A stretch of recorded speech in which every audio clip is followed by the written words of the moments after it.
سلام خدمت همه دوستان عزیزم، امیدوارم که حالتون خوب باشه. امروز میخوام که بهتون دوخت کیف آرایشی رو آموزش بدم.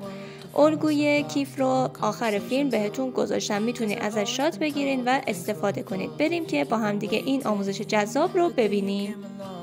و ابزاری که نیاز دارید: پارچه رویه کار، پارچه آستری، قیچی، زیپ و نوار اوریب.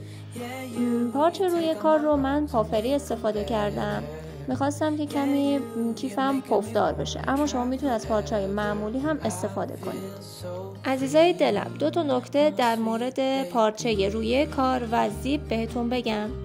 پارچه روی کار رو هم میتونید از الگویی که من آخر فیلم بهتون گذاشتم مستقیم روی پارچه بذارید و برش بدید و همین که میتونید یک مستطیل 25 در 34 سانت برش بدید.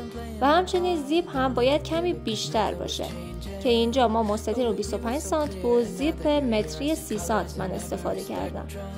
اینجا ما باید زیپ رو مابین پارچه پافری و آستر قرار بدیم از لبه کار، جوری که پارچه پافری راست پارچه رو ما ببینیم و بعد زیپ پشت زیپ رو ما ببینیم و همچنین پارچه آستری هم پشت پارچه آستری رو ما ببینیم. این سه لایه رو روی هم قرار میدیم و از لبه کار تا انتهاش دوخت میزنیم.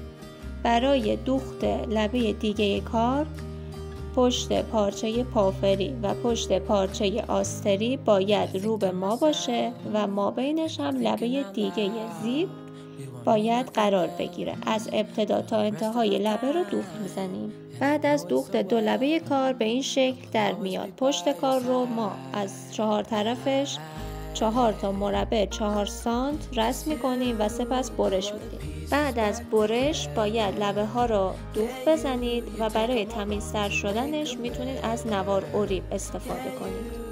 اینم از کیف آرایشی خوشگلمون. امیدوارم که لذت برده باشید.